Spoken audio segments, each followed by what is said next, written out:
ओम अज्ञानतिमिरान्धस्य ज्ञानञ्जनशलाकया चक्षुरुन्मिलितं येन तस्मै श्रीगुरुवे नमः। Recording in progress. गुरुवे गौरचन्द्राय राधिकायै तदालये कृष्णाय कृष्णभक्ताय तद्भक्ताय नमो नमः। वाञ्छाकल्पतरुभ्यश्च कृपा सिन्धुवैव च पतितानां पावनेभ्यो वैष्णवेभ्यो नमो नमः। नमो महावदन्याय कृष्ण प्रेम प्रदायते कृष्णाय कृष्ण चैतन्य नाम्ने गौरतुष्वे नमः। जयतां सुतपङ्गुर्मम मन्दमतिर्गति मत्सर्वस्पदाम्बुजो श्रीराधा मदनमोहन वृन्दाय तुलसी देवी प्रियाय केशवस च कृष्ण भक्ति प्रदे देवी सत्यवते नमो नमः। श्री कृष्ण चैतन्य प्रभु नित्यानंद श्री अद्वैत गदाधर शिवासादि गौर भक्त वृंदा। सब बोलो हरे कृष्णा कृष्णा कृष्णा हरे हरे हरे राम राम राम हरे हरे। श्री वेणु गीत हम लोग वेणु गीत के अंतर्गत श्री गोपियों के द्वारा श्री कृष्ण के रूप का वर्णन जो बड़ा सुंदर रूप से उन्होंने बतलाया। वरहा पीड़म नटवर वप्यो कर्ण्यो कर्णिकारम। आशा करता हूं कि आप लोग इस श्लोक को याद किए होंगे। जो नहीं किए कर लो, मैं किसी दिन भी टेस्ट ले लूंगा। इस श्लोक के अंदर हम लोगों ने सुना वरहा पीड़म का अर्थ क्या है, और साथ ही साथ नटवर वपो श्री कृष्ण कैसे नटवर हैं उसके संबंध में कल हम सुन आए हैं। और ये भी सुना है कि श्री कृष्ण के एक एक अंग की तुलना या तो चंद्र से की गई या कमल से की गई। ऐसे नित्यम प्रभु के संबंध में भी कहा ना, निताय पद कमला कोटि चंद्र सुशीतला जे छाए जगत जुड़ाई। नित्यान प्रभु के चरण कैसे हैं? निताय पद कमला कोटि चंद्र, कमल चंद्र और वृक्ष कल्त्रु वृक्ष, ऐसा वृक्ष जो समस्त इच्छाओं को पूर्ण करने वाला है। अब थोड़ा सा रिकैप, कल जो सुना था, कमल और चंद्र इन दोनों में एक समानता है, दोनों एक जैसे हैं। क्या समानता है इसमें? दोनों बड़े शीतल हैं। कमल भी बड़ा शीतल है और चंद्र भी बड़ा शीतल है। लेकिन ये दोनों यदि भगवान के साथ, उनके एक एक अंगों के साथ इसका तुलना की गई है तो एक चंद्र और एक कमल तो कुछ भी नहीं। ऐसे करोड़ों करोड़ों चंद्र के समान शीतलता है और कमल के समान भी शीतलता है। लेकिन अगर आपको याद हो, कल मैंने क्या कहा था, शीतल होने पर भी विरुद्ध धर्म आश्रय। उसका मतलब क्या? विरुद्ध धर्म आश्रय का अर्थ मैंने कल बतलाया था कि जैसे कृष्ण आत्म राम हैं, उनको किसी की आवश्यकता नहीं, अपने आप में ही प्रसन्न रहने वाले और अपनी आत्मा में ही रमन करने वाले आत्मराम। आत्मराम का मतलब क्या होता है? जो लोग नए भक्त हैं सीख लो। आत्मराम का मतलब होता है अपनी आत्मा में ही जो संतुष्ट रहने वाले, उनको किसी की आवश्यकता नहीं है। तो संसार से वो ऐसे लगते हैं जैसे निर्मोही हैं, किसी से कुछ लेना देना नहीं उनका, अपने आप में मग्न रहने वाले। इसको कहते हैं आत्मराम। सो कृष्ण को कहा जाता है आत्मराम। उनको किसी की आवश्यकता नहीं, उनको कोई इच्छा नहीं। लेकिन अगर आप ध्यान से इसका अर्थ समझें तो आत्मराम का मतलब अपनी आत्मा में ही जो रमन करने वाले हैं। और कृष्ण की आत्मा कहाँ बसी है? राधा जी में उनकी आत्मा बसी है। जैसे हम बोलते हैं ना, मेरे प्राण आप में बसे हैं। इसका मतलब क्या? कि आपने मुझको कठपुतली बना रखा है, पपेट। आप जैसे चाहो मेरे को घुमा सकते हो, क्योंकि मेरी आत्मा आप में बस गई है। श्री कृष्ण राधा जी से कहते हैं, श्री कृष्ण की आत्मा कौन है? राधा जी। उनके प्राण बसे हैं राधा जी में, इसलिए राधा जी में ही रमन करते हैं, सब समय उन्हीं का ही चिंतन करते हैं। इसलिए क्या है? आत्मराम। फिर एक शब्द आता है आत्मकाम।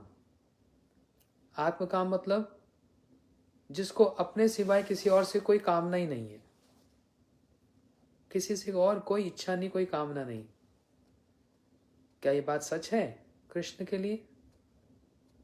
नहीं, इनकी तो कितनी कामनाएं हैं।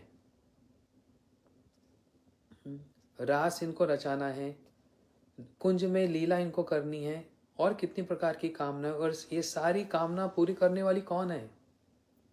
राधा जी है। इसलिए एक शब्द है सर्वकांति समोहनी पराहा। सर्वकांति मतलब कांति शब्दे कृष्ण सकल वांछा रहे, कृष्ण सकल वांछा राधिता रहे, राधिका करें कृष्ण सकल वांछा पूरन। चैतन्य चेतामृत में आया ना। कांति का अर्थ होता है स्प्लेंडर, मतलब तेज, राधा जी का तेज। लेकिन इसका वास्तविक अर्थ क्या है?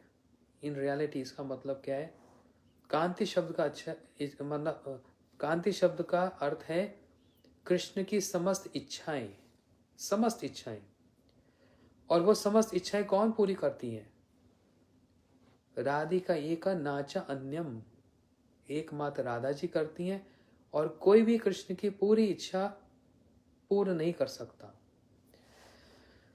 इसलिए यदि इनको कहा जाए आत्मकाम, मतलब इनको कोई कामना नहीं है। हाँ, कोई और कामना नहीं है, इनकी एक ही कामना है, कैसे राधा जी को प्रसन्न किया जाए। इसलिए आत्मराम आत्मकाम है। तो इसको कहा जाता है विरुद्ध धर्माश्रय। एक जैसा होने पर भी उसका कॉन्ट्रारी, उसका कॉन्ट्रास्ट है। तो ऐसे ही कृष्ण सूर्य चंद्र की तरह और कमल की तरह शीतल हैं। लेकिन कल कहाँ कंक्लूड किया था? शीतल होने पर भी ये दोनों देते क्या है? कृष्ण देते क्या है? ताप देते हैं। कभी चंद्र ताप देता है? कभी कमल ताप देता है? नहीं। लेकिन कृष्ण कैसे हैं? ताप देने वाले। ये ऐसा चंद्र है जो ताप दे रहा है, ये ऐसा कमल है जो ताप देता है। कौन सा ताप? विरह का, सेपरेशन का। इसलिए विरुद्ध धर्माश्रय है ना? समझ आए बात? चंद्र और कमल तो शीतल प्रदान करने वाले हैं, लेकिन कृष्ण चंद्र और कमल की तरह होते हुए देते क्या है? ताप देते हैं। लेकिन ये ताप भी बड़ा आनंद वाला ताप है। इस ताप में जो तापित हो, इसमें जो जलता है, उसी को इसका स्वाद मिलता है। इस प्रेम में जो जलता है उसको, उसी को ही पता है इसका स्वाद क्या है। और ये ऐसी स्थिति आ जाती है कि छोड़ भी नहीं सकते और पूरा पा भी नहीं सकते, बेचारा बीच में लटका हुआ है। है ना? ठीक है प्रभु? हाँ जी प्रभु जी। छोड़ा जाता नहीं और पकड़ में आ नहीं रहे। कृष्ण पकड़ में तो आ नहीं रहे, भगवान पकड़ में आ नहीं रहे, और कहो तो छोड़ दो, फिर छोड़ भी नहीं सकते। ये ऐसा एक रस लग गया है। ये है ताप। इसलिए इसके साथ ही रिलेटेड एक बात बता देता हूँ। जब उद्धव जी राधा जी को पैसिफाई करने आए, शांति देने आए, इतना क्यों रोती हो, ये सब क्यों करती हो, और राधा जी क्या करे जा रही हैं, कृष्ण को खूब सुना रही हैं, मतलब कृष्ण के संबंध में खूब बातें सुना रही है। ये धूर्त है, ये लंपट है, ये चोर है, ये काला है, इनकी किसी की बात का विश्वास नहीं करना चाहिए, ये झूठ बोलने वाले हैं, जितने काले होते हैं सब झूठ बोलते हैं। तो उन्होंने क्या बोला, एक ये काला था कौन, त्रेता में जो राम थे, क्या किया, शूर्पणखा के नाक और कान को काट दिया। कोई अच्छा काम किया? अरे कोई सुंदर स्त्री आपके पास आकर आपको प्रपोज कर रही है, आप छोड़ दो, आपने ऐसा कर दिया उसको कि एकदम उसको अगली बना दिया, कुरूप कर दिया। और एक पेड़ के पीछे छिपकर बाली का वध कर दिया, अच्छा काम नहीं किया। फिर यही एक काला था जो एक छोटा सा बोना रूप धारण करके आया, वामन, और छोटे छोटे चरण दिखला रहा है, कह रहा 3 पग भूमि चाहिए। और वो जो राजा थे बलि महाराज, उन्होंने तो बड़े सरलता में आकर संकल्प लेकर कह दिया, ले लो 3 चरण भूमि ले लो। लेकिन ये ऐसा धूर्त, ये काला, इसने छोटे छोटे चरण दिखाकर 3 पग भूमि तो ली, लेकिन चरणों का जब विस्तार किया तो सारा कुछ ले लिया। इसका विश्वास नहीं करना चाहिए।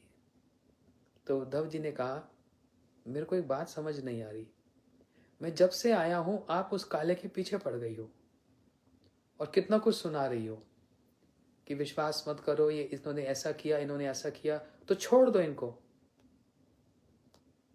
जब आपको ये काला इतना पसंद नहीं आ रहा तो आप इसको छोड़ दो। तब राधा जी ने क्या कहा, तद अलम असे सखी दुस्तज्जम तद कथार्थम। बस यही हमारी सबसे बड़ी परेशानी है कि हम इसकी बातों को नहीं छोड़ सकती, है ना। इनके बातों को हम नहीं छोड़ पाएंगी क्योंकि हमारे रग रग में बस चुका है। अब कैसे निकालें इसको हृदय से? हृदय में आकर ऐसा बैठ गया और बैठकर फिर टेढ़ा भी हो गया, निकालना भी बड़ा मुश्किल। इसलिए कृष्ण टेढ़े होते हैं। एक बार किसी के हृदय में आ गए तो बोलते अब तो नहीं निकलता, कहाँ से निकालोगे, मैं तो टेढ़ा खड़ा हो गया ना। सीधे होते तो निकल जाते, टेढ़े हो गए तो कैसे निकलेंगे? तो ये जो भाषा है ये प्रेम की भाषा है। साधारण व्यक्ति इसको नहीं समझेगा। ऊपर से लगेगा लड़ाई कर रहे हैं, ऊपर से लगेगा गोपियां कृष्ण को गालियां दे रही हैं, लेकिन इसके अंदर इतना मान है, सम्मान है, आदर है, प्रेम है और भक्ति है इन शब्दों में, जो ऊपर से अलग लगते हैं लेकिन अंदर से प्रेम से भरे पड़े हैं। तो यहां तक हम लोगों ने कल सुना। अब देखो आगे क्या कह रहे हैं। गोपियां इस प्रकार मानो सोच विचार कर अंत में मन ही मन कह रही हैं, हमारे प्रिय नटवर श्याम सुंदर अनुपम महामाधुरी के मूर्तिमान विग्रह हैं, इनकी कोई तुलना नहीं हो सकती। क्या कह रही हैं? गोपियां मन मन में ही अब सोच रही हैं, क्योंकि हमने सुना नटवर वपो वरहा पीड़म नटवर वपो।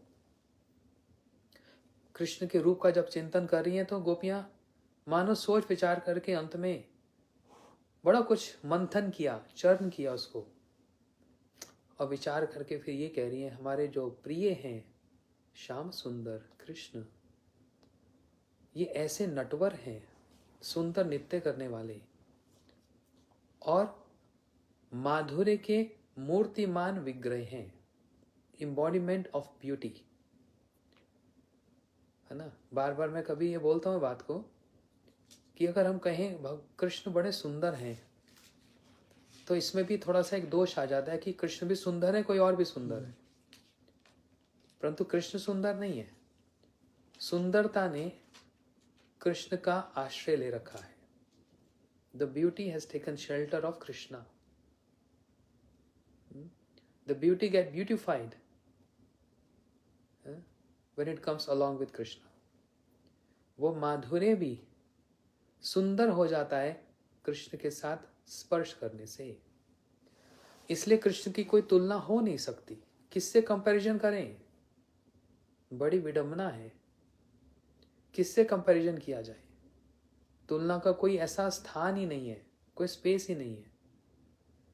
विशेषता उनके अलौकिक श्री अंग पर दृष्टिपात करने पर ऐसा प्रतीत होता है कि नख से शिख तक उनके अंग वसन भूषण सभी नटवर हैं। इसलिए वपु स्वयं ही नटवर हैं, वे दूसरे किसी नट के समान नहीं हैं। क्या मतलब इसका? सुनो ध्यान से। कह रहे विशेष रूप से श्री कृष्ण का जो सुंदर अंग है, सुंदर उनका जो फॉर्म है, उन पर यदि दृष्टि जाती है तो ऐसा लगता है कि चरणों के नाखून से लेकर और सिर तक जितने भी उनके अंग हैं और प्रत्यंग हैं, उनका जो वेश भूषण है, जो उन्होंने वेश धारण कर रखा है, जो सुंदर अलंकार धारण कर रखे हैं, वे सभी नटवर हैं। क्या मतलब इसका? इसका अर्थ समझो, सभी नटवर हैं। एक बात बताओ, वेशभूषा नटवर कैसे हो सकती है? जो ऑर्नामेंट्स, आभूषण जो धारण कर रखे हैं, वो नटवर कैसे हो सकते हैं? नटवर का मतलब जो नृत्य करने वाला। तो क्या कृष्ण का आभूषण भी कभी नृत्य करते हैं? करते हैं। कैसे करते हैं? नामं विश्वारं सच्चिदानंद रूपम लसत्कुंडालं गोकुले भजमानं यशोदाभियोलुखा लादावमानं परम दृश्यमात्यांततो दुग्ध गोप्या। जब कृष्ण दौड़ते हैं तो कान के कुंडल भी, वो भी नृत्य करते हैं। गले में जो यशोदा मैया ने मोतियों की माला पहना रखी है, वो भी डोलने लगती है, हिलती है। कमर में जो किंकनी पहन रखी है, वो भी नाचता है। और जो चरणों में नूपुर है, वो भी नृत्य करती है।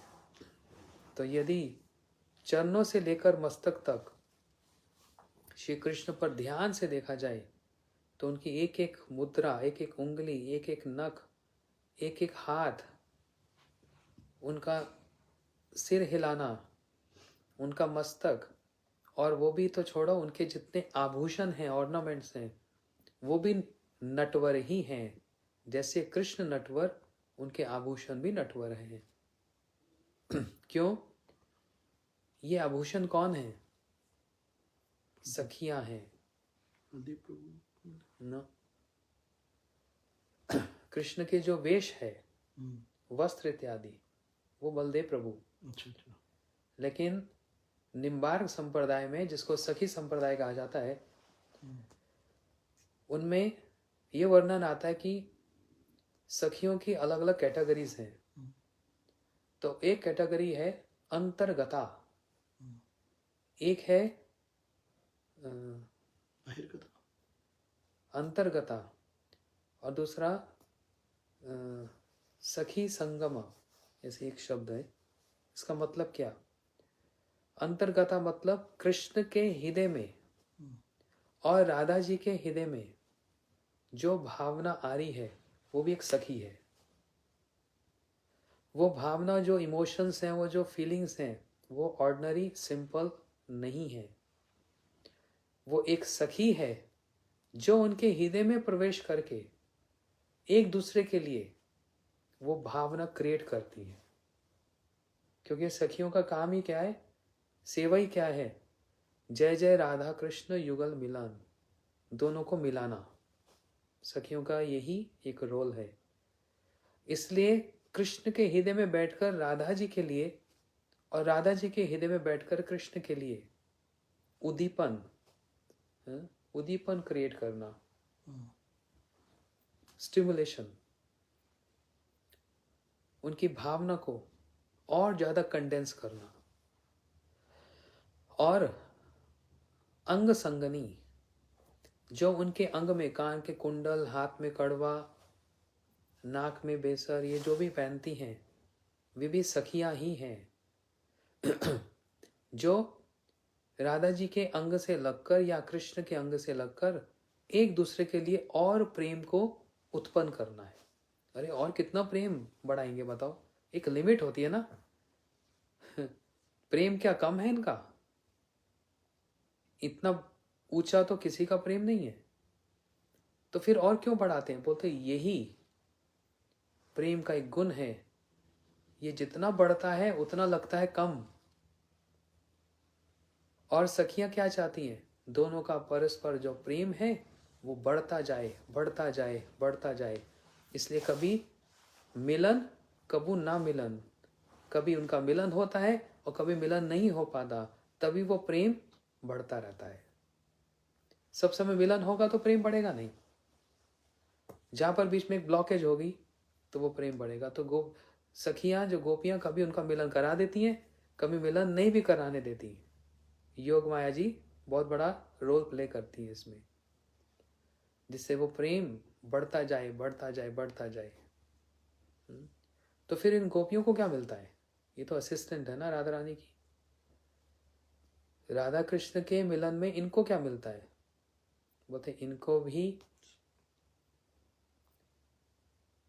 शतगुण अधिकम शांति तम न चित्रम, 100 गुना अधिक प्रेम रिफ्लेक्ट होता है इनके अंदर।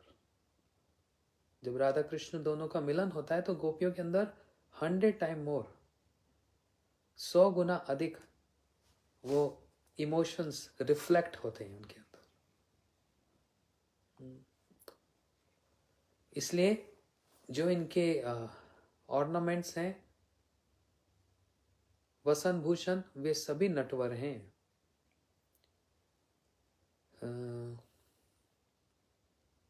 कृष्ण स्वयं ही नटवर हैं, इनके समान और कोई नहीं है। ये सुन लिया हमने।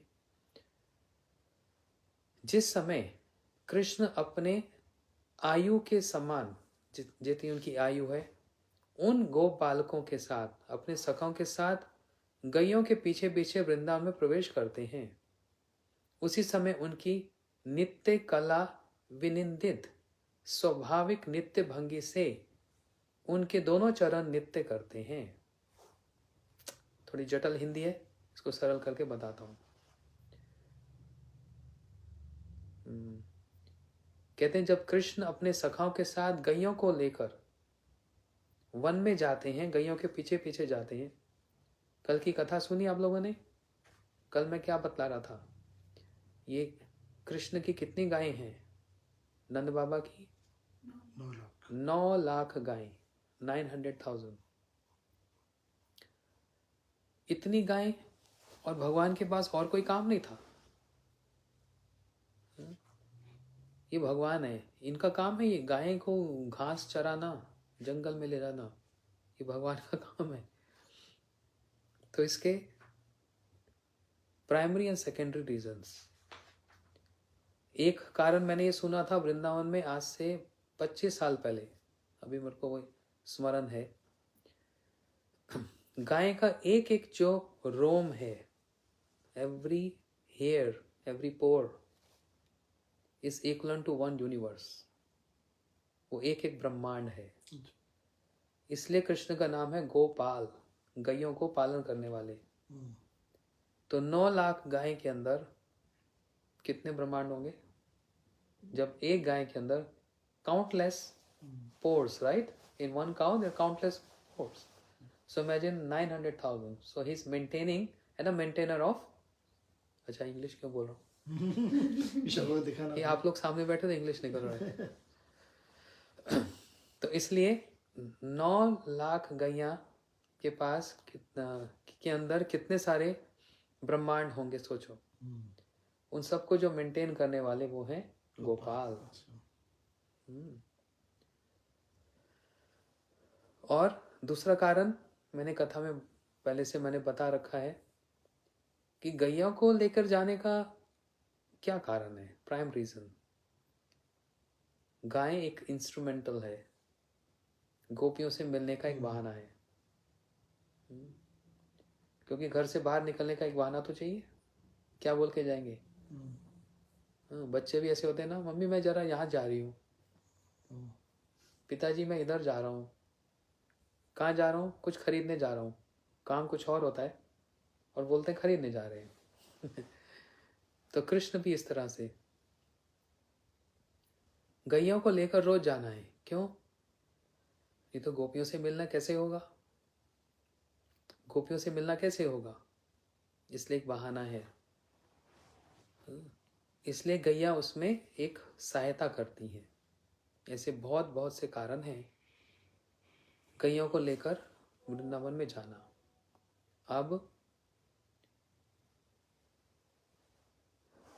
नित्य कला विनिंदित, नित्य की जो कला है, द आर्ट ऑफ डांस, उसमें जो एक्सपर्ट हैं, कौन? कृष्ण।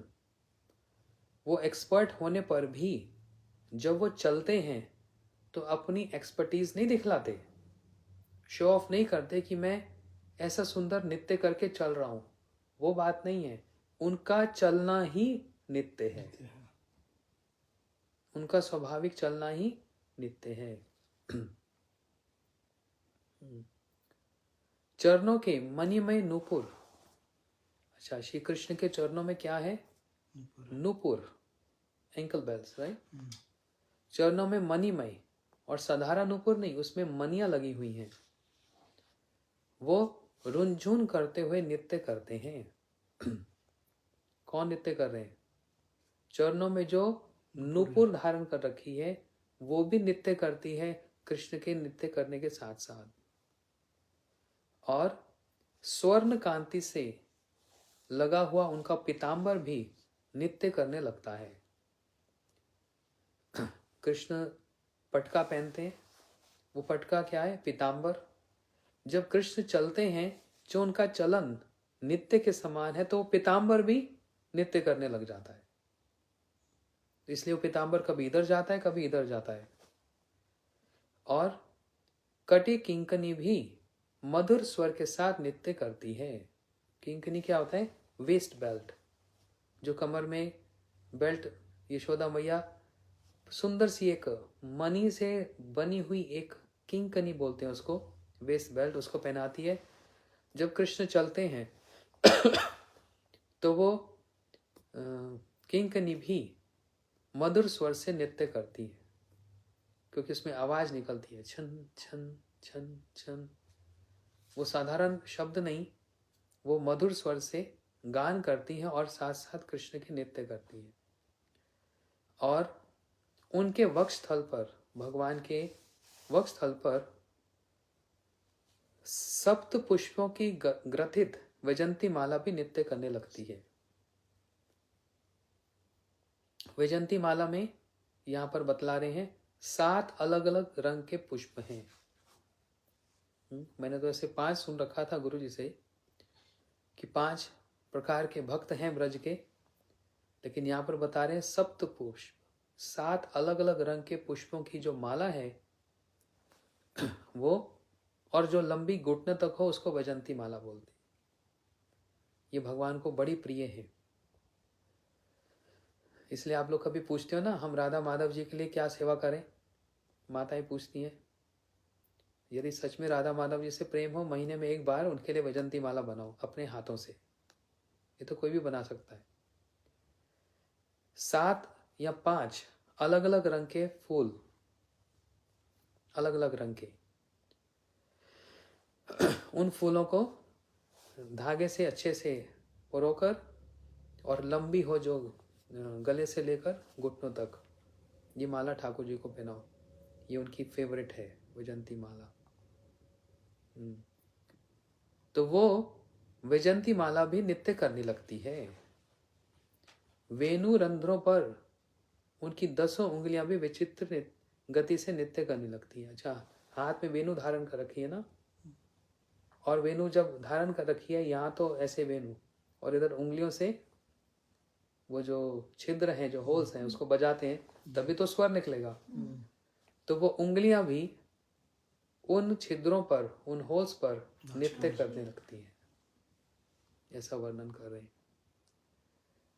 अच्छा, और खंजन एवं मृग शावकों की शोभा को पराभूत करने वाले उनके नैन युगल नाना प्रकार की भंगिमाओं के साथ नृत्य करने लगते हैं। देखो और क्या बता रहे हैं, जहां पर आंखों का वर्णन आता है तो उसकी तुलना की जाती है हिरन से। हिरनी जैसी आंखें, जैसे बोलते हैं हिरनी जैसी आंखें, है ना। पिता अपने पुत्री के लिए बोलता है, या कोई प्रियतम अपनी प्रिया के लिए बोलता है, तुम्हारे नेत्र कैसे हैं?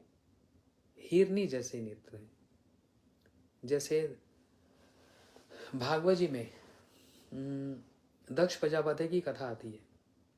दक्ष प्रजापति शिकायत कर रहे हैं, कंप्लेन कर रहे हैं ब्रह्मा जी से, हाय मैंने ये क्या किया, अपनी मृग नयनी मतलब हिरनी जैसी नेत्र वाली कन्या सती का विवाह इस शिव से कर दिया जिसके नेत्र बंदर की तरह लाल लाल हैं। ये मैंने क्या किया, अच्छा नहीं किया। तो वहां पर क्या बताया, मृग नैनी सती बड़ी सुंदर है, पार्वती जी, सती जी। तो जहां पर क्या बोलते हैं, नेत्रों की तुलना जहां की जाती है तो डो लाइक आइज, हिरनी जैसी आंखें, ऐसा एक एक्सप्रेशन है, एक एक्सप्रेशन है, उसकी आंखों को ऐसा कंपेयर किया जाता है। श्री कृष्ण के भी नेत्रों का ऐसे वर्णन किया, लेकिन वो नेत्र साधारण नहीं, खंजन, उसमें काजल लगा हुआ है ना। ऐसे वो नेत्र भी कृष्ण के साथ साथ नित्य करते हैं। बताओ, ये है एक शब्द नटवर वपो। सिर्फ कृष्ण नित्य नहीं करते, उनके समस्त अंग नित्य करते हैं, सारे आभूषण नित्य करते हैं। ये है नटवर वपु। आंखें भी नित्य करती हैं, आंखें नाचती हैं। कभी कीर्तन हो रहा होता है ना, तो मैं देखता हूँ भागवत में कीर्तन हो रहा था तो आंखें भी ऐसे ऐसे ऐसे नाचती हैं। लेकिन हमारी आंखें तो बड़ी साधारण नाचती हैं। भगवान की जब आंखें नाचती हैं, ओहो, कभी इधर कभी इधर, बड़े चंचल हैं। सिर मोर मुकुट कानन कुंडल, दो चंचल नयन कजारे, है ना भजन में। सिर मोर मुकुट कानन कुंडल, चंचल नयन कटारे। नयन कैसे हैं? चंचल, क्योंकि ये जो स्वरूप, ये राम स्वरूप नहीं है। राम जी बड़े सोबर हैं और कृष्ण जैसे कोई चंचल नहीं है। इसलिए इनके चंचल नेत्र भी मटकते हैं। हिंदी में बोलते हैं हम लोग, आंखें मटकना। मटकती है, हाँ जी। कभी ऐसे जाती, कभी ऐसे जाती, कभी ऊपर जाती, मतलब इशारा ही करते रह जाते हैं। सब बात आंखों से आंखों में ही कह देते हैं, क्योंकि आंखें बहुत कुछ बोलती है ना। ऐसे बोलते हैं, action speaks better than words, but eyes do speak better than words. आंखें भी बहुत कुछ बोल देती हैं। कृष्ण जब गोपियों को देखते हैं, राधा जी को देखते हैं, तो ज़्यादा बोलना नहीं पड़ता, और राधा जी को भी कृष्ण को कुछ बोलना नहीं पड़ता। राधा जी ने अगर आंख ऐसे कर ली ना, तो बस कृष्ण समझ गए, हाँ सरेंडर सरेंडर मोड पे आ जाते हैं। जैसे भांडीर वन, कल मैं भांडीर वन की कथा बता रहा था ना। भांडीर वन में क्या हुआ, राधा कृष्ण का विवाह हुआ, है ना। जो लोग कहें राधा कृष्ण का विवाह कहाँ हुआ सीक्रेटली हुआ। भांडीर वन की कथा कल मैं बतला रहा था, बीच में फिर कुछ और आ गया टॉपिक। तो उस भांडीर वन में राधा जी और कृष्ण, और वहां पर उनका विवाह हुआ। कौन सा विवाह? गंधर्व विवाह। गंधर्व विवाह होता है जब माला एक्सचेंज की जाती है, माला बदली जाती है। लेकिन उसका साक्षी कौन? साक्षी हुए ब्रह्मा जी। ब्रह्मा जी ने वो माला एक्सचेंज कराई। अब विवाह शादी पे तो ब्राह्मण बुलाया जाता है ना, अब ब्रह्मा जी से बढ़कर और कौन ब्राह्मण होगा। ये तो भगवान की शादी है। ब्रह्मा जी स्वयं पुरोहित बनकर गंधर्व विवाह कर रहे हैं। उसी भांडीर में कृष्ण को एक शब्द है ना, बोलते हैं इंग्लिश में बोलते हैं शो ऑफ करने की आदत है, लेकिन हिंदी में क्या बोलते हैं, डींग हाँकना। अरे मेरे जैसा कोई है नहीं, है कोई पहलवान मेरे से कोई युद्ध कर सके, डींग हाँकते हैं। बड़ा गर्व है अपनी शक्ति पर। है कोई, है तो आ जाओ सामने। तो बड़ी देर से अपने सखाओं के साथ बोल रहे हैं, क्योंकि उनको पता है कोई आने वाला है ही नहीं मेरे सामने। है कोई तो आ जाओ, है कोई तो आ जाओ। गोपियों ने राधा जी को सामने कर दिया। राधा जी यूं खड़ी हुई बस कृष्ण के सामने, और जैसे राधा जी ऐसे खड़ी हुई और बस एक नेत्रों को ऐसे हिलाया बस। अभी तक जितना एटीट्यूड था, जितना गर्व था, सब चूर चूर हो गया राधा जी के एक आंख हिलाने से बस। उनको पता है, कृष्ण को पता है राधा जी के सामने नहीं चलेगी, और इसलिए उसको एक श्लोक में चित्रित किया गया है। क्या श्लोक? वेणु करा निपतितम स्खलितम शिखंडम भ्रष्टम च पीत वसनम ब्रजराज सुनो यस्य कटाक्ष शर्गट विमूर्छितस्या तम राधिका चरण रेणु अहम स्मरामि। हमारे एक बहुत बड़े आचार्य हुए, उन्होंने इस दृश्य को, जैसे फोन होता है ना, फोन पर पिक्सल कैमरा और आपने एक सीन को क्लिक कर दिया, ऐसे हमारे गुरुजन ये सब समय राधा कृष्ण की लीला को देखते रहते हैं, लेकिन कोई एक सीन ऐसा होता है जो बहुत ही स्पेशल होता है, उसको क्लिक कर देते हैं और उसको फिर लिख देते हैं। क्योंकि फोटो क्लिक कर दी तो कहाँ चली जाती, गैलरी में चली जाती है ना, ऑटोमेटिक। ऐसे ही एक सीरीज में जो लीला देखते हैं और उसको जहाँ एक बहुत सुंदर लीला लगती है उसको क्लिक करते हैं, वो अपने आप उनकी गैलरी में आ जाती है और उसको फिर वो श्लोक में लिख देते हैं। कह रहे वेणु करा निपतितम, राधा जी को सामने देखते ही राधा जी ने, कृष्ण के आंख क्या ज्यादा मटकेंगी, राधा जी के नयन थोड़े से ऐसे होते हैं तो वेणु करा निपतितम। ये जो हम वेणु गीत सुन रहे हैं ना, जिस वेणु ने हलचल मचा रखी है, जिस वेणु ने इतना बड़ा एक ग्रंथ बना दिया है ना, वेणु गीत, राइट, हम इतने दिनों से सुन रहे हैं, जिस वेणु के कारण उनके हृदय में रखा हुआ जो अनुराग वो प्रकट हो रहा है, वो वेणु जो इनके हाथ में एक बहुत बड़ा अस्त्र है जिससे ये सबको कंट्रोल करते हैं। जो मूवेबल है वो इमूवेबल हो जाता है, जो इमूवेबल वो मूवेबल हो जाता है। स्थावर जंगम सब अपने अपने धर्मों को भूल बैठते हैं, इतना स्ट्रांग है ये वेणु। लेकिन राधा जी के एक नयन को देखकर, उनके चंचल नेत्रों को देखते ही, जैसे राधा जी ऐसे सामने आई तो वेणु करा निपतितम, वो वेणु उनके हाथ से गिर जाती है। वेणु करा निपतितम स्खलितम शिखंडम। और जो मोर पंख के बारे में इतना हम सुन रहे हैं ना, मोर पंख ऐसा, मोर पंख वैसा, ये वो, और जिसको पहनकर कृष्ण सोचते हैं कि आहा, इस अब मेरे से बड़ा और कोई नहीं, वो मोर पंख भी गिर जाता है।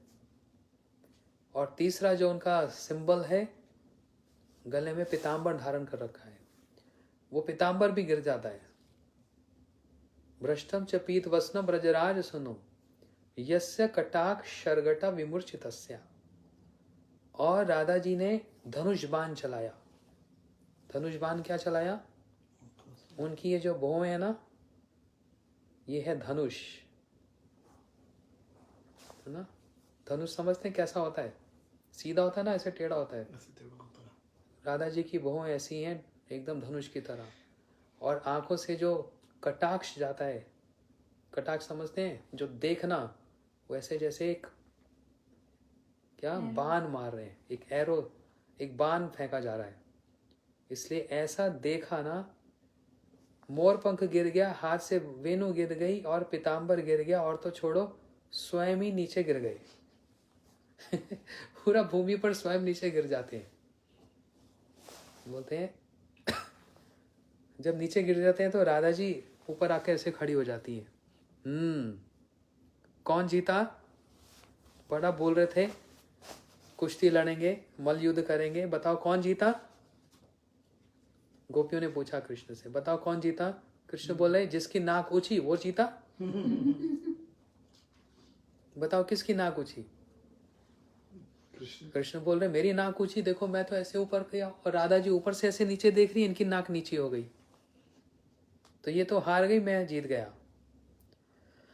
गोपियां कहने लगी बस बस, बहुत बहाने बना लिए आपने, आप नीचे गिर गए हो, अभी तो युद्ध हुआ ही नहीं। हमारी राधा जी की, स्वामिनी राधा जी के एक कटाक्ष को देखकर आपकी ये स्थिति हो जाती है। हमारी राधा जी जीती है। इसलिए सब गोपियां जोर जोर से ताली बजाने लगी। तो कहने का अर्थ क्या? उंगलियां नृत्य कर रही हैं, चरणों के नूपुर नृत्य कर रहे हैं, कृष्ण के जो सुंदर जो नेत्र हैं वो भी नृत्य करते हैं। बोलते हैं जब स्वामी मतलब शरीर नृत्य कर रहा है तो हम जो उनके लिम्स हैं हम नृत्य क्यों ना करें। और कौन नृत्य कर रहा है? दोनों कानों के मकराकृत कुंडल भी नृत्य करने लगते हैं। कैसे कुंडल? मकराकृत। मकराकृत मतलब क्या होता है? Crocodile, shark. ये कृष्ण को बड़े प्रिय हैं। हाँ, राधा माधव जी के लिए एक सुंदर सा ऐसा कुंडल बनाएंगे, मकराकृत कुंडल, क्रोकोडाइल शेप के। वो कृष्ण को बड़ा सुंदर लगता है, राधा जी को वो देखकर बड़ा आनंद लगता है।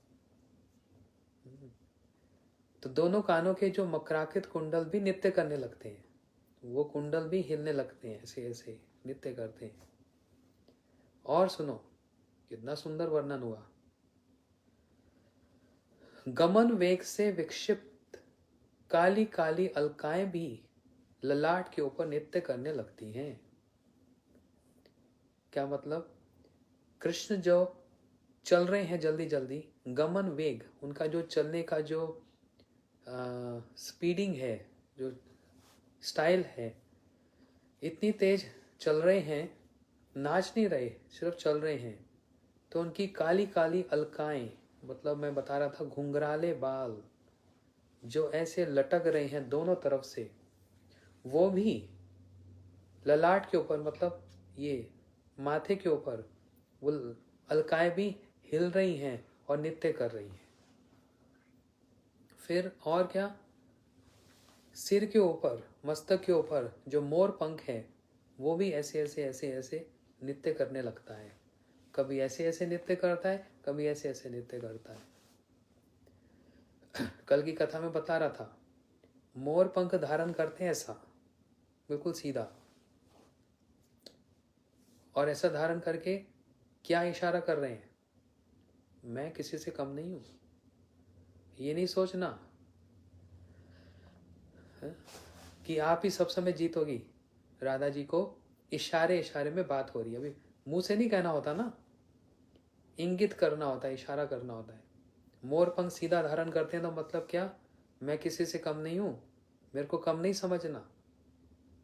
और राधा जी दूर से जब ऐसे कटाक्ष करके देख लेती है ना तो पसीना छूट जाता है। वहीं पर ही अपनी पराजय, अपनी हार स्वीकार कर लेते हैं और फिर अपनी पगड़ी को थोड़ा सा ऐसे ऐसे सेटिंग करते हैं और जो सीधा जो मोर पंख है उसको हटाकर उल्टा रख देते हैं, ऐसे निकालकर ऐसे रख देते हैं। उल्टा रखने का मतलब सबमिसिव, सबमिशन, मैंने हार मान ली। उल्टा रखने का मतलब ये क्या? मैंने हार मान ली, ये मोरपंख आपकी तरफ ही झुका रहेगा। पहले तो सीधा था और राधा जी के सामने तो बड़े बड़े सीधे टेढ़े हो जाए, तो कृष्ण वो मोरपंख को उठाकर उल्टा ऐसे ही रख दिए, मतलब मैंने हार मान ली, आपके प्रेम के आगे मैंने हार मान ली। यह कितनी सुंदर मनोहर लीलाएं। तो वो मोर पंख भी नृत्य करने लगता है। और देखो क्या, केवल यही नहीं, उनके अंग प्रत्यंग भी नित्य भंगी को देखकर धेनु समूह, गोप बालक, लताएं, वृक्ष की शाखाएं और यमुना भी नृत्य करने लगती हैं। वो तो ये सब तो छोड़ो, कृष्ण का एक एक अंग नृत्य करने लगता है। उंगलियां, हाथ, मुख, कान, चरण, ये सब अंग प्रत्यंग भी नृत्य करने लगते हैं। और इनको देखकर जितनी गैया हैं वो गायें भी नृत्य करने लगती हैं, जितने सखा हैं वो भी नृत्य करते हैं। वृक्षों की जो शाखाएं हैं, जो ब्रांचेस, वो भी ऐसे ऐसे हिलती हैं, नृत्य करती हैं। और उस पर जो लताएं लगी हैं, क्रीपर्स, वो भी नाचने लगती हैं। और इन सबको देखकर यमुना जी जो बह रही हैं, वो यमुना जी रह नहीं पाती, वो भी नृत्य करने लग जाती है। ये है नटवर वपो, वरहा पीड़म नटवर वपो। ये ऐसा एक रूप है श्री कृष्ण का जो एम्बॉडीमेंट ऑफ डांस, नृत्य। अब देखो क्या कह रही है, सखीरी कहाँ तक कहूं, जो इस नृत्य का दर्शन करता है, जो इनकी नित्य भंगी का श्रवण और स्मरण करता है, उनका हृदय प्रेमानंद से नृत्य करने लगता है। कितनी सुंदर बात करें। सखियां एक दूसरे से बात करी, अरे सुनो सखी, अरे सुनो। अरे सखी का मतलब क्या, कि वहां पर बहुत इंटीमेसी है और अपनी सखियों से अपने मन की बात कह रही हैं। अरे सखी सुनो, ये सब तो बात छोड़ दो, ये सब नृत्य तो कर रहे हैं। जो इनकी बातों को, इन बातों को जो सुनता है और इनको जो स्मरण करता है, उनका हृदय भी नृत्य करता है, हृदय भी नाचने लग जाता है। नाच रहा है कि नहीं नाच रहा आपका?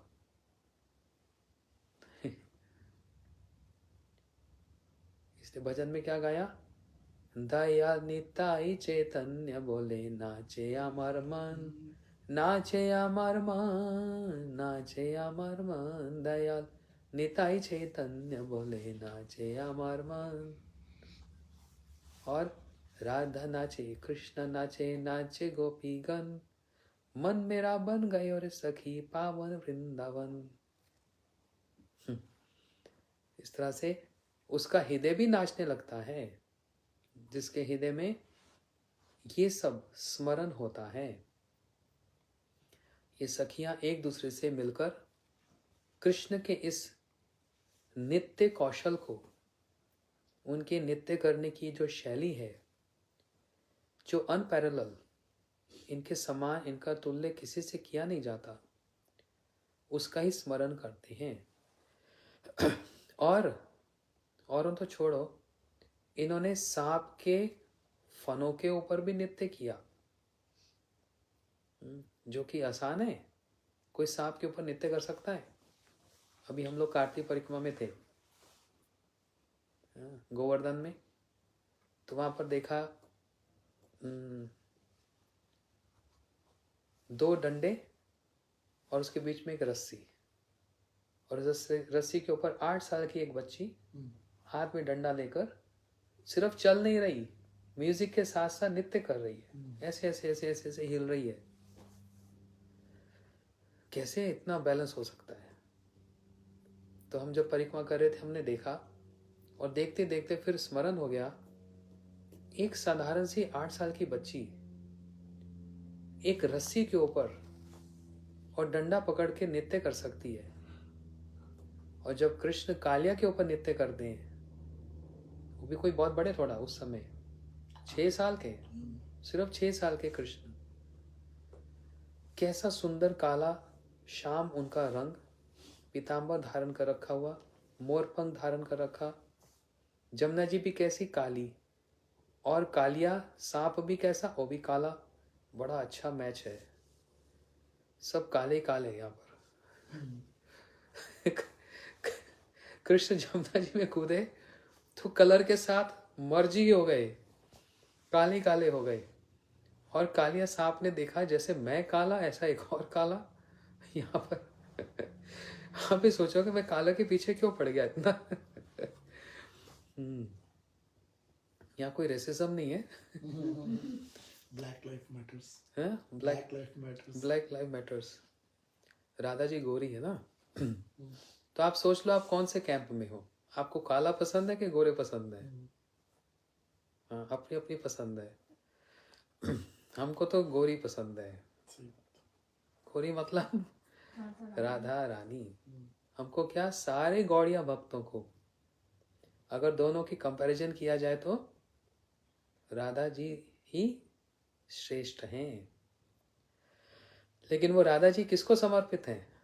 वो काले को। काले मतलब कृष्ण को, श्याम सुंदर को। जमुना जी में कूदे, कालिया के ऊपर नृत्य करने लगे, तो कैसा सुंदर वहां पर दृश्य। जमुना जी भी काली, कृष्ण भी काले और कालिया भी काला।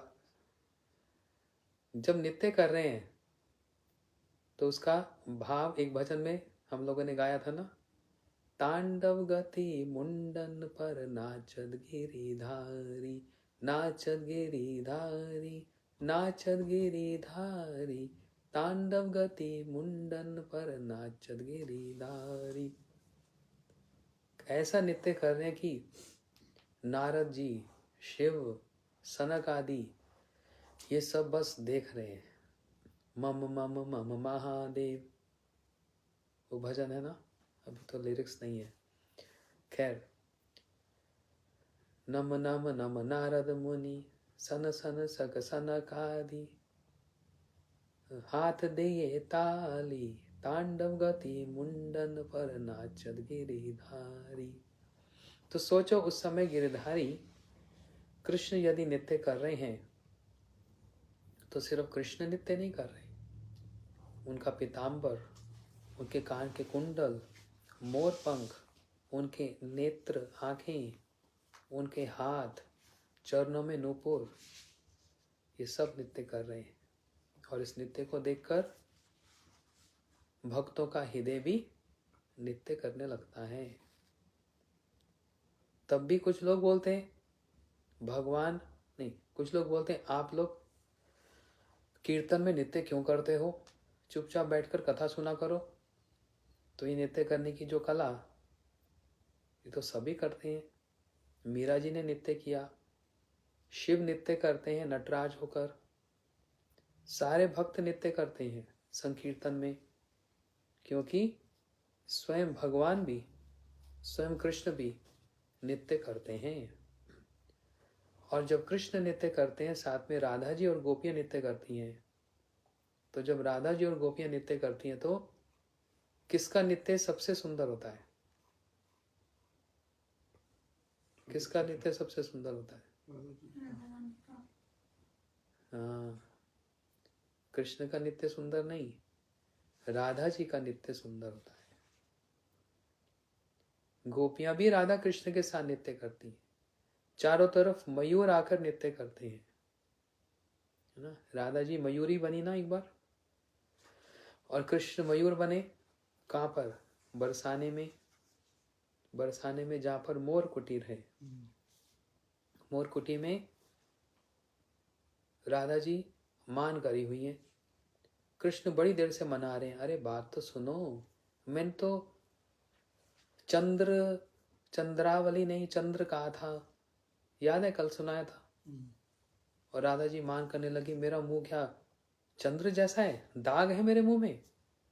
कृष्ण कितना समझा रहे, नहीं राधे नहीं, वो बात नहीं थी, मैं तो ये कह रहा था कि जैसे चंद्र बड़ा तेजवान है, शीतल है, ऐसा तुम्हारे मुख को देखकर शीतलता प्राप्त होती है। इसलिए क्या बोला जाता है? चंद्रमुखी, है ना। कब बोला जाता है चंद्रमुखी? कार्तिक में हम सुनते हैं, हमारे महाराज बतलाते हैं, मैं नहीं बतलाता, हमारे महाराज बतलाते हैं, विवाह होता है, नया नया प्रेम होता है, तो पत्नी को बोलते हैं, हाँ तेरा मुंह चंद्रमुखी जैसा, कितना सुंदर चंद्रमुखी जैसा। पहले साल आपको बड़ा अनुभव है ना, कह रहे। फिर कितने साल बाद? 2 साल बाद। 2 साल बाद अब तो तेरा मुंह सूर्यमुखी जैसा हो गया है। पहले चंद्रमुखी, फिर सूर्यमुखी। सूरज जैसा ताप हो रहा है तेरे मुंह में। पहले तो बड़ा शीतल था, फिर 5 साल के बाद चंद्रमुखी भी नहीं, सूर्यमुखी नहीं, अब तो ज्वालामुखी हो गया है। वोल्केनो, ज्वालामुखी और ज्वाला अरप्ट हो रही है मुख से। हाँ, तो कृष्ण कितना समझा रहे हैं, कितना मना रहे हैं, राधा जी नहीं मान रही। तो दूर देखा एक मयूर को, उस मयूर को देखकर उसके नृत्य को देखकर राधा जी के मुख में सुंदर एक हंसी सी आ गई। कृष्ण समझ गए यही एक तरीका है राधा जी को प्रसन्न करने का। इसलिए जैसे मयूर नृत्य कर रहा था, कृष्ण भी आकर ऐसे ऐसे सिर हिलाकर मयूर की तरह नृत्य करने लगे। राधा जी हाथ रखकर जो हंसी, कृष्ण समझ गए बस हाँ अचीव्ड, राधा जी का मान दूर हो गया, कम से कम हंसी तो सही। और ये देखकर और जितने मोर थे, मयूर थे, सब कृष्ण के पास आ गए और सब नृत्य करने लगे। अब राधा जी से रहा नहीं गया, राधा जी भी दौड़ी दौड़ी आई और वो भी कृष्ण के साथ नृत्य करने लगी। इसलिए मयूर और मयूरी, एक मयूर और एक मयूरी, और सारे चारों तरफ जितने भी मोर हैं सब नाचने लगे ये बरसाना में। तो जब कृष्ण भी मयूर की तरह नाचे और राधा जी मयूरी की तरह नाचे। अब दोनों को अगर कंपैरिजन किया जाए तो साधारण व्यक्ति कहेंगे कृष्ण का नृत्य तो भगवान है ना, इनका नृत्य अच्छा है। लेकिन नहीं, राधा जी का नृत्य कृष्ण से अच्छा है। जिसका प्रेम बड़ा होता है उसका सब कुछ बड़ा है, सीधा सीधा एक फॉर्मूला। जिसका प्रेम ऊंचा, उसकी हर कला, उसकी हर शैली, उसके हर वचन, उसकी हर क्रिया, हर एक्टिविटी सब ऊंची है। इसलिए हर एरिया में, हर क्षेत्र में राधा जी की तुलना किसी से नहीं की जा सकती। और कृष्ण ये नृत्य सीखते भी कहाँ हैं? कस्माद वृंदे प्रिया सखी सपाद मूलो कुतसो कुंडन रमनम केमम कुरते, नित्य शिक्षा गुरु का। कृष्ण ये नृत्य कहाँ से सीखते हैं? राधा जी से सीखते हैं। कहाँ पर? राधा कुंड पर, जहाँ पर एक बार राधा जी ने वृंदा सखी से पूछा, हे वृंदे कहाँ से आ रही हो? तो वृंदा सखी ने क्या कहा? मैं आ रही हूँ श्री हरि के पास से, मतलब कृष्ण के पास से। कहाँ है वो कृष्ण? बोलते राधा कुंड पर। अच्छा, कुंडन रण्यम किमहम कुरुते, क्या कर रहे हैं वहां पर? तो वृंदा सखी हंसकर कहने लगी, नित्य सीख रहे हैं। नित्य सीख रहे हैं? ओ, किमहम नित्य शिक्षा गुरु का। गुरु कौन है सिखाने वाला? तो वृंदा सखी हंसती हंसती बोलने लगी, राधा जी जब आप राधा कुंड पे नृत्य करती हैं तो आपकी जो हाव भाव, वो लताएं और वृक्ष उनको अपने और इम्प्रेस कर लेती हैं। राधा जी जब नृत्य करती हैं तो जितने वृक्ष हैं, पत्ते हैं, लताएं हैं, वो राधा जी की हर एक मुद्रा को अपने ऊपर इम्प्रेस कर लेते हैं। और कृष्ण छुप छुप कर जाकर, जब राधा जी वहां नहीं है, छुप छुप कर जाकर एक एक वृक्ष को देखते हैं, एक एक पत्ते को देखते हैं, एक एक लता को देखते हैं, एक एक पुष्प को देखते हैं कि राधा जी ऐसे नाच रही थी। तो कृष्ण वहां पर प्रैक्टिस करते हैं, रिहर्सल करते हैं। वहां से तो सीखे। तम तम प्रतिमूर्ति तरो लताम, राधा जी आपकी नृत्य को देखकर वृक्षों पर, पत्तों पर और लताओं पर जो इम्प्रेस हो जाता है, उसी को देखकर ही कृष्ण वहां से नृत्य की शिक्षा लेते हैं। इसका मतलब दोनों में से सबसे बड़ा नृत्य करने वाला कौन? राधा जी हैं। इसलिए वृंदावन में सब क्या बोलते हैं? राधे राधे। बस राधे बोल, राधे बोल, वृंदावन की गली अंडोल। तो वहां पर सब राधे राधे। कृष्ण भी राधे राधे बोलकर नृत्य करते हैं। यह है अर्थ नटवर वपो। तो हम लोगों ने श्लोक के 2 शब्दों को सुना अभी तक, वरहापीडम, नटवर वपो। अब कल सुनेंगे कर्ण्यो कर्णिकारम। कान में एक पुष्प धारण कर रखा है पीले रंग का, उसका मतलब क्या, उसकी डिटेल्स क्या, वो हम लोग कल श्रवण करेंगे। आज की कथा यहीं पर रखते हैं। हरे कृष्णा।